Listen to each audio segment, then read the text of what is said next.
Well, good. And our guest speaker is here. So I think he's just going to have to get ready in a lot less time than he thought. But he's probably wondering what the heck's going on here anyway. It's like, it's like a circus out here. David, usually things run very smoothly, just like I'm sure they do in your business, right? I mean, never any controversy, never any technical issues or gotchas. But it's my pleasure to introduce David Bogas here today. So he's been in multifamily and residential development, construction, and operations since 1986. So has quite a few stories to share with us over the last 30 plus years. And he's director of development at EPT Land Communities. A lot of people may not know that name specifically, but they have properties all over town. And have done a great job with the Montecito development, which is what we're hoping David is going to share some info with us today about.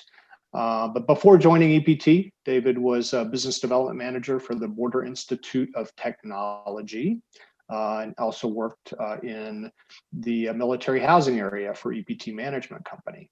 So he's a native El Pasoan, graduate of Coronado, and went to Phillips University in Enid, Oklahoma on a baseball scholarship. So must be pretty good there. What position did you play? I was a catcher until I became cross-eyed. So yeah, that would be tough. That would be real tough. Yeah. I've got a broken nose from playing catcher cross-eyed too.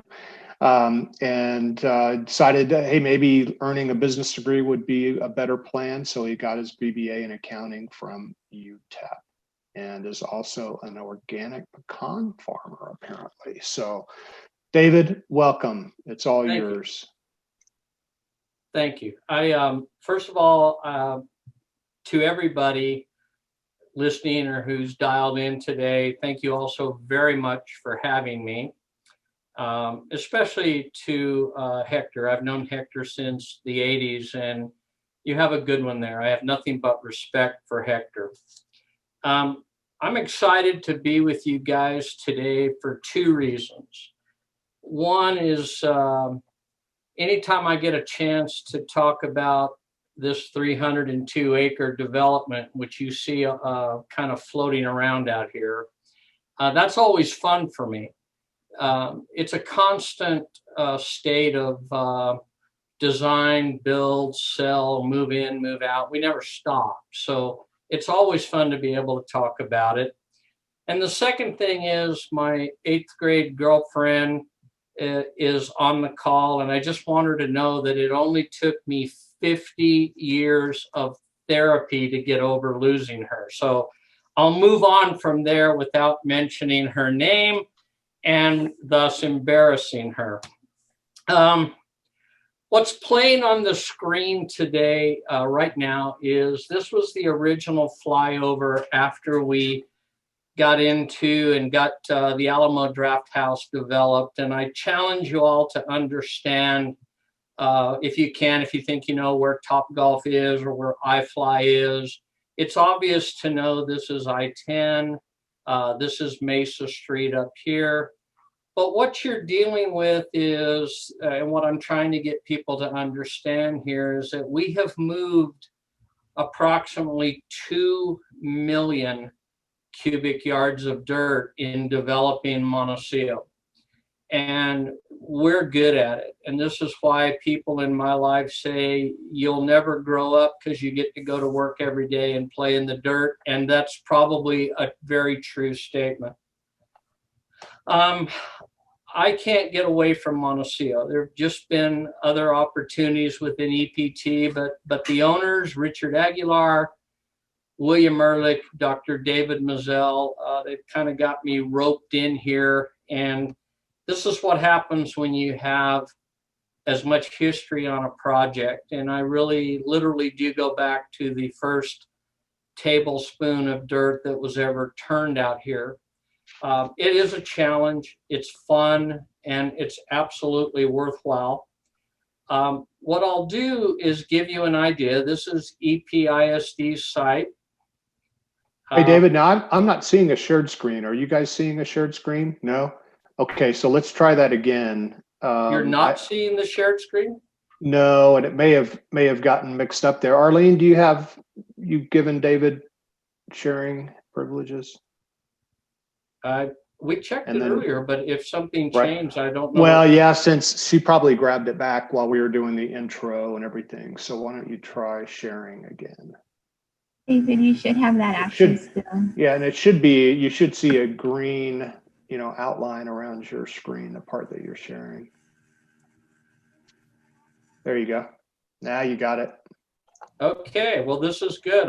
I'm glad somebody said something. Sorry So about let me that. give you, Yeah. let me go back. Just so you know, that's Kings Hill Apartments. That's the Alamo Draft House. And this is Mesa Street. And I'll bring it around. And this is EPISD site. This is our Raging River Arroyo. And this is I-10 up here. So I'll let that kind of play through a little bit because, again, I'll just go back. This was what I wanted you to see in terms of the topography challenges that we have. We can't, not a whole lot you can do about that except move a lot of dirt, which we have done. I will help you out in that this is the Top Golf site right here. This is iFly right here. You'll see, I presume you'll pick up that we have Boston Pizza's building almost ready to go for anybody that's ever been to a Boston's Pizza.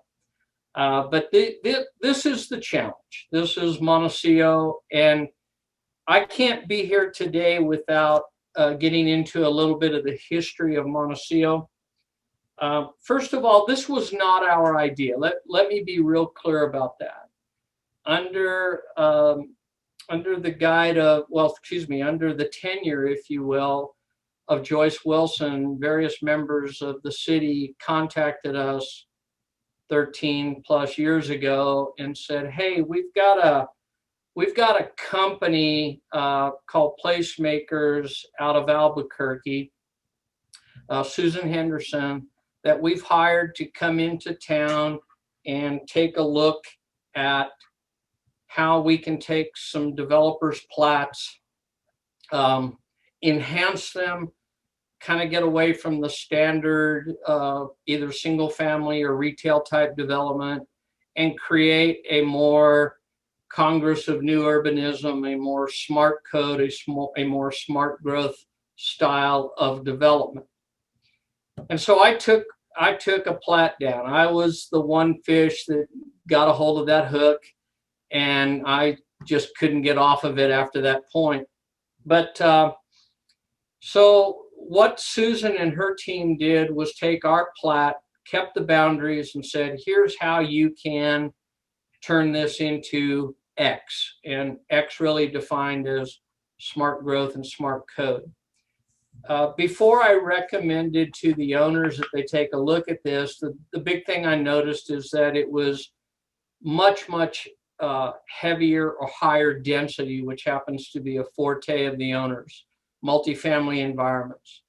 But it also brought a uniqueness in terms of corridors. You've heard the buzzwords, walkability, low carbon footprint, that whole 9 yards. You've heard that till you're blue in the face. And yes, it all started right here. Yes, I'm the guy that's been spreading that rumor for God knows how long, but it's true.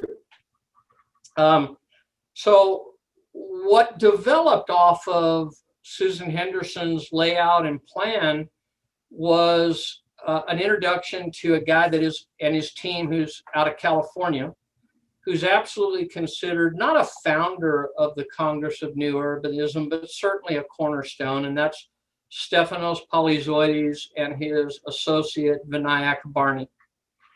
And what came out of those guys was a series of meetings where we developed this model. This model came out of Chicago. And yes, this is Mesa Street. These are the 4 buildings that exist today. And we kept moving forward with what does it take to actually make this happen.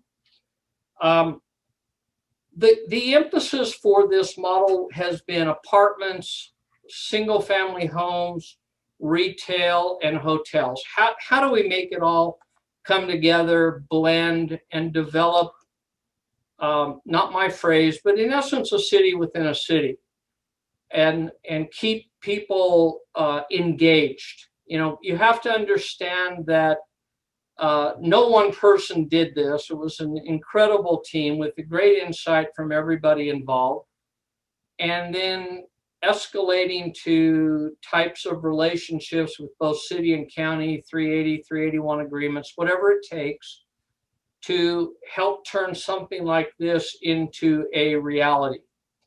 And if you've driven through Montecito, and I encourage you to do so, it won't scare you. You'll probably say, wow, what's taking these guys so long? Well, we're still moving dirt. We're probably going to be moving dirt a while. But I want you to understand that, if you will, and I'm not being arrogant about it, I'm just saying the challenge to get you folks and the constituents of the city of El Paso excited about this and engaged and coming into it has actually been a lot of fun for all of us involved. Not all win-win. No, it's really not. It is give and take for everybody involved. But these models, this model, if Mr. Tom Fenton is on, I don't know if he is, but this is the model that Tom photographed in one of the very first articles that he ever published in the Ink about Montecito. I think it's probably the first time my name had ever been in a paper, and it was exciting to see for everybody. I happen to work for 3 owners that are very media shy, and so I get fed to the wolves with a great deal of regularity, if you will. Back that out just a little bit, and then I'll move on to the next one. Again, just showing you all that we went through a great deal of time and money and vision to create a model before we ever did anything. There wasn't a whole lot more that we could do. So I'm hoping that you get a feel for the topography here, the challenge here, and what I'm going to show you next is what resulted as our master plan.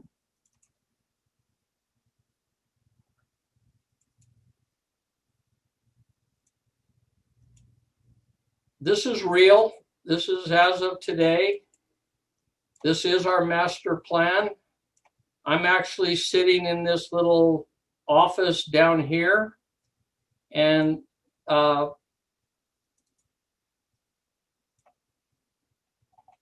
this is iFly up here. This is Top Golf down here. I'm sorry, this is Alamo. Here's Top Golf, and this little strange looking building is iFly. So this is what resulted after going through Susan Henderson, going through the city involvement, going through Stefanos Polyzoides. We came up with this master plan, and we're holding to it, quite frankly, as best we can. It's not all 100% perfect, but we're getting through it, and that's what's exciting for me. A lot of these buildings, if you all enjoy the Hillside Square Donuts, that's that little building right there. It's built, it's ready to go. The view for our, in essence, 55 and older community that want quiet, and we've got air-conditioned corridors, the whole 9 yards. And then many of you may be familiar with what I call the great architect, and I did have the opportunity to call him that to his face, was Edward McCormick before we lost him. These are Ed's designs down here on the Santee buildings. He won many awards for this design. Again, there's our arroyo, which we chose to make it look like it had water in it just for effect, but I can't tell you how many people have asked me if that is the Rio Grande, and it's always fun to say yes, and why argue with them? It's okay. It's not a problem. Sure it is. If you want it to be the Rio Grande, it's the Rio Grande. No problem. But this is Unit 10. That is our lazy river pool. It's built. tile's getting ready to be affixed to it. So what we have next coming there is our clubhouse, our event center, and this is a true hotel site. It has been sold now, like Walmart, God willing, who knows when they're coming. I don't know. I have no idea. Someone will eventually let me know. You all may know about it before I do. If that's the case, please tell me. So I've gone through a lot of that. A lot of people have asked me challenges, myths, things of that nature. And I will tell you that when it comes to Montecillo, the challenges have not been regulatory. They haven't been the naysayers. And believe me, I've heard them all. I have been called every name in the book. I try not to take it personally. I'm not an owner. That's what lets me sleep at night. So it's fun to rearrange their thinking about what's actually happening in Montecillo. But the kind of the number one myth is that my last name is not spelled with a U. It is spelled with an A. And the biggest joke is I've been writing bogus checks my whole life, which is true. I won't say it's not. And I am not an owner. Those are the two biggest ones without a doubt. Second, I appreciate everybody knowing that the following retail establishments are coming to El Paso, to Montecillo, because nobody told me. That would be Papa's, Cheesecake Factory, Grey Wolf, H-E-B, Whole Foods. And all I was asked is, well, when are they opening? I have no idea. And I never say because they're not coming. They're on our wish list board. They're not on our active board. We talk to these people, or Richard does, if you will, all the time. And sooner or later, somebody's going to say, wow, we need to give this a shot. And you never know when that's going to happen. We don't, but we're hopeful for it. But if you all find out any differently, I encourage you to call me and tell me. It'd be a little embarrassing as the director of development to not know something's coming. So I don't want to be caught, doing that and being in that position. So I would love to have all these good folks come in. We've probably all been to Albuquerque. We've seen a lot of these places, Austin, Dallas, Houston, they all exist. Well, I just happen to believe there's no reason personally that they can't be in El Paso.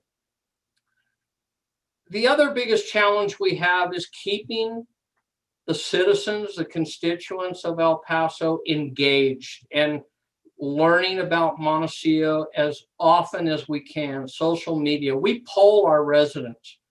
If you don't like the wall color, they'll tell you. If they don't like the doorknobs, they'll tell you. And we gather that data and we aggregate it into, basically, we have a living, breathing document called an amenities list. It's up to 100 items right now that every time we bring on an architect, he starts his plan design with our 100-item amenity list. This is we better see these things in these plans or we're going to the next architect.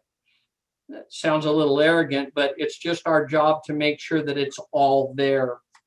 I'm going to show you the first video because this is kind of the culmination of that amenity list, dealing with great architects. And I want you to know something about this video. This is not pie in the sky video. This is not for social media to hook. This is real. These are our designs. It is our colors. And this is on Mesa Street. This is building AB. Now it'll eventually have a name. You don't have to tell people you live in AB. It's not a prison compound. This is an apartment complex, 92 units. But these are our colors. These are our designs. This is right along Mesa Street. And this is, the plans are done. In fact, they're down at the city going through plan review for what we call vertical permit. So hopefully you're appreciating that we really go to this effort because we like to sit down with lenders and people of influence to say, we know what we're doing and this is what's coming. So this is building AB. This building right here with the giant Montecito in front of it is actually building FG. It's all commercial, roughly 32,000 square feet of retail. But again, I want to point out the grade differential. So it's easy to build when you have great civils, and we've had great civils in this city. Believe me, we do. And they work hard for us. And it's never for free. I just want to point that out. Maybe someday it will be, but not today. And so this whole section, we just closed on what we call building C and D. Building C is that we make the turn here. This is Vin Granada. This street is in. If you go up Vin Granada now off of Mesa, you'll go underneath the bridge up to the Alamo Draft House. This is building C, 100 units of mixed use, and I'll show you an example of what I mean by mixed use. Our little plaza, which hopefully I can actually make it look that green. I want everybody to know you have to have water to get this kind of growth. But this is a mixed use building. You have retail on the bottom and you have the apartments on top. Good time to point out that it's secure access for our residents everywhere. No one can just walk into a stairwell. It is very tightly controlled. Again, the courtyard, this is the backside of FG, or the retail component. Here's a trick. Every time you see anything that says tenant sign, it's because we really don't know who's going there yet, but we want you to know that it's retail. As we go up the hill, this is the backside off of Mesa of building AB.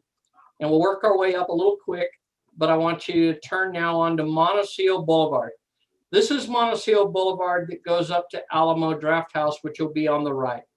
The thing about Montecito Boulevard is it will look straight into the parking garage for that first 100-unit complex. Parking is a challenge in Montecito, but parking is an incredible challenge under smart code. There's no such thing in Paso of one car to one bedroom in an apartment. Everybody in El Paso has 2, 3, 4, 5 cars, and they park them all in their front yard. You've seen it. I'm not making that up. It's true. It's all over the city. It's a reality.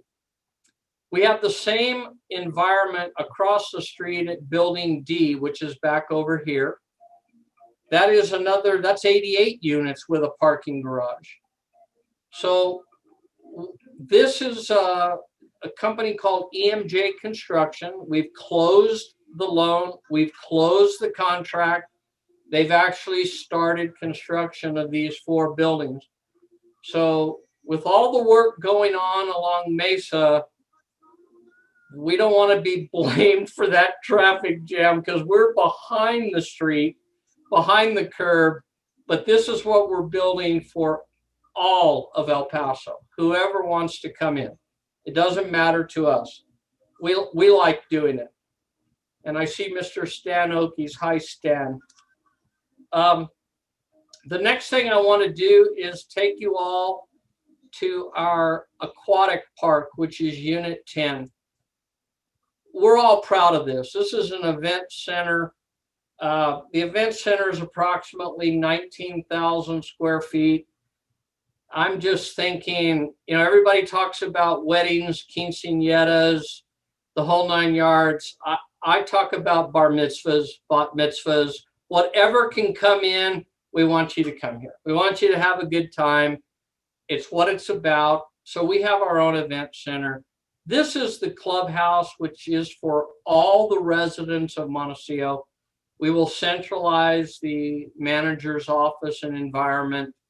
And then this is actually, I don't know, I'll call it the cherry on top. It's the aquatic resort environment behind the buildings. The pool is built. Again, These videos are not pie in the sky. This is real. We just want you all to know that. And if you drive out there, you're welcome to come see it. If you go 2 at a time and you call me, I'll be more than happy to tour you. You just have to give me an opportunity to schedule it. That's all I ask. But we're having a lot of fun with this because we're going to have these slides. It's really funny. We got into all this water design and someone said, well, where's the lifeguard go? You know, oops, lifeguard. Okay, yeah, we probably should have one of those. So we eventually come up with that as kind of an afterthought. It's okay to admit it now. There's no water in it, so nobody can get hurt. And when it's all said and done, nobody will know that the lifeguard came last instead of first. Let's see what else I can get you around to the other side. So this is the back side. The next, and I hope you're enjoying the video, because what it takes to produce this, to get people to understand what will exist, not what can exist in this case, what will exist, is fun for us, should be fun for you. It's a challenge every day. Every day around Montecito is a Monday. We just live with it. It's not a problem. But our job is to solve problems and create. So anyway, the next video I'm going to take you inside our clubhouse. Again, here, not pie in the sky, but our design. This is, I don't have the artistic ability to create this stuff. I really don't. I wish I did, but I don't. You can see these are this is a real wall. That wave pattern is real. It'll eventually be there. These are all things that we've signed off on. But the reason we built this clubhouse is so that every apartment complex doesn't have to have its own swimming pool, its own manager's office, its own leasing agent office. We literally built a centralized complex to bring this to Montecito. I get asked a question all the time: is the lazy river pool environment open to the public? Today, the answer is no. Today, the answer is no. It is for Montecito. But again, we're not chiseling that no in granite. It's just today, it's an amenity for Montecito, and it's really designed to entice and bring people who really want a different way of life. I will tell you that a fun challenge for me has been millennials. I got to tell you, they're a different breed, and they don't want to take care of a whole lot. So our environments, we do all the landscaping. We just simply take it on. It's part of the process. It's part of what we offer. Are you enjoying this video by chance? I mean, just a nod of the head or whatever would be nice, but I don't want to bore people. There is an area I want you to see, and that's when it gets upstairs and we get into the workout facility, you have a really nice view. And no, it's not like, driving on I-10 and looking into Juarez in Mexico. It's really designed to do your workout and overlook the lazy river and that whole environment and enjoy oneself. That's what we're hoping to get out of this. So you're seeing the interior of it. Yeah, you won't see me doing that right there at all, so don't worry.